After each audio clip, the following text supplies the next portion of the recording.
Hi YouTube, this is the restoration of a 1985 Jeep CJ-7. I picked this thing up on eBay. I think I paid a little too much for it. The way the guy described it was not exactly the way it showed up. He literally called this thing 100% rust free. I mean, even from here you can see all the rust spots. But I mean, it's a Jeep. You can swap out pretty much anything pretty quickly without a lot of money, unless you're obviously going for the high performance and really customized items. I'll give you an overview of the Jeep. I got this as a project car. I've always wanted an older Jeep. I mean, look at that rust right there. This guy described this as 100% rust free.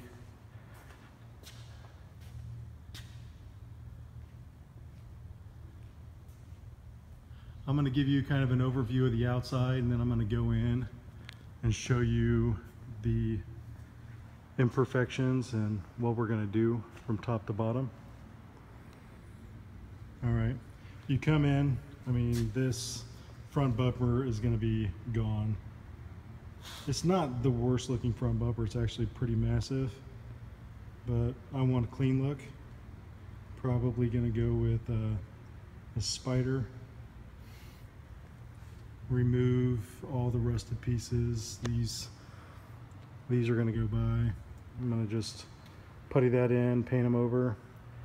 Obviously replace the lights, all of them. I'll probably end up going with LEDs, make it look cleaner.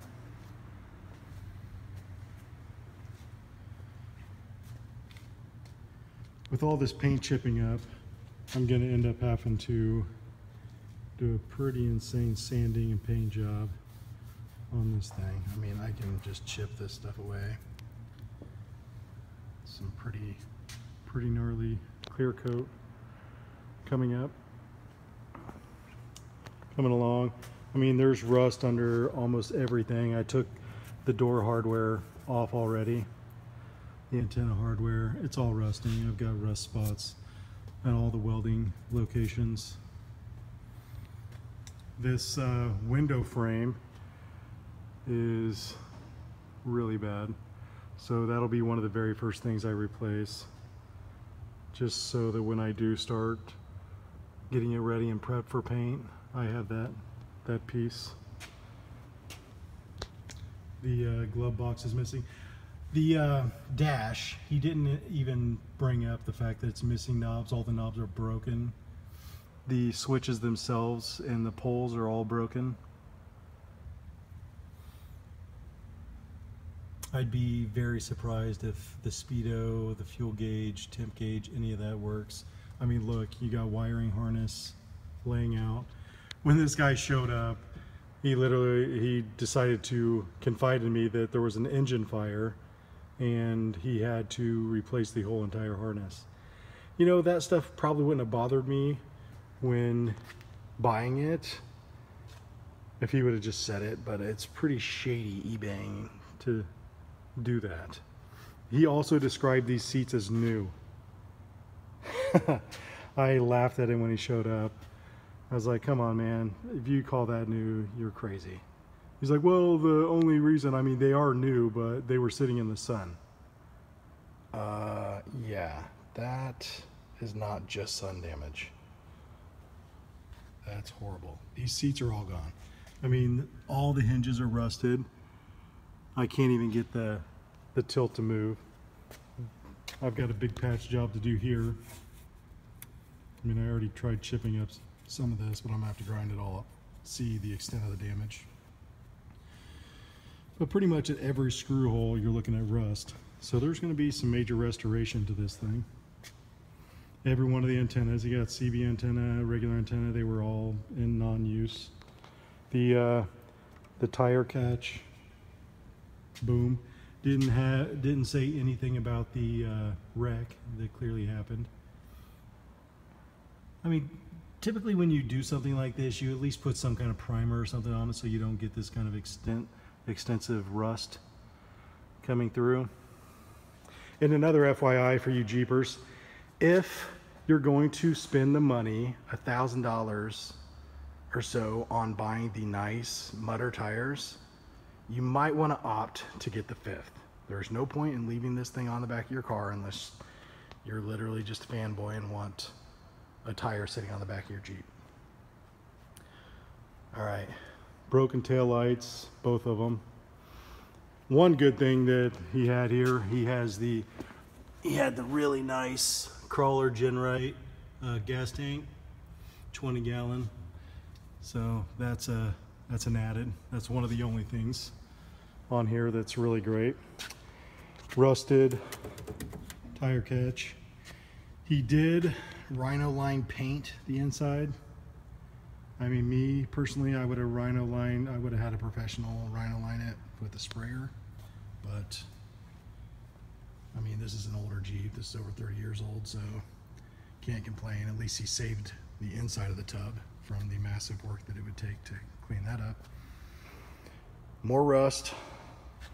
The reason I'm bringing this up is because he called this thing 100% rust free, and it's clearly covered in rust from top to bottom. Fenders all look good. I'm going to replace these though. I'm going to get some really nice fenders, some thick stuff, give it more aggressive profile. Also, every one of the soft top buttons rusted through. I mean, this is massive amounts of rust. It's embarrassing that this guy showed up calling this thing 100% rust free. Honestly, I'm surprised I didn't just tell him to keep the vehicle. I have a lot of work here. Probably a good $5,000 or $6,000 minimum in restoration, unless I go above and beyond. Then you're looking at a good 10 grand. I'm gonna end up having to replace the turn signal switch, or just go to a junkyard and find myself a whole new steering column. Might not be bad because it looks like you've got some rust and stuff going on lower in there. Pretty funky. Obviously, I've got to clean up this whole wiring harness. I might have to just rip this whole thing out, start from scratch, just so I feel safe driving this thing.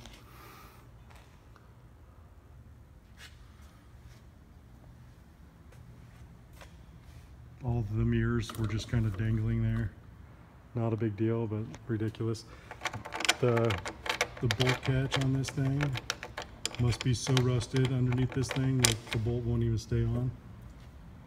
No windshield wipers. No mention of any of this. This is why I'm bringing it up. Look at all this rust. This whole entire window frame is gone. What's funny is this seal is supposed to keep this from happening. But what it's done is actually caught the water and let it set and rust. You got rust under each one of the hood mounts. I'm gonna put the camera down and we'll take a look at the engine.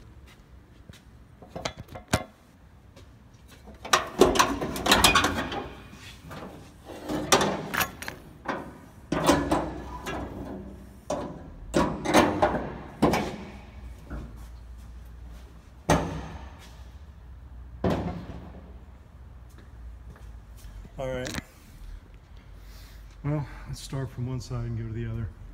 Master cylinder is going to have to be replaced. I mean, this is nasty. I can't believe he hasn't had problems yet, but this thing's starting to rust through. So I'll replace the whole entire master cylinder. He did this like patch job on the coolant tank. There's one thing you need to know about Jeeps is they're notorious for overheating, so you don't cut corners when you're dealing with the coolant. Look at this wiring harness. I mean, it's just literally sitting in here. Who knows what all these things go to? That wire just hanging out. Something down here. And honestly, I can't tell you what that is. Maybe a breather.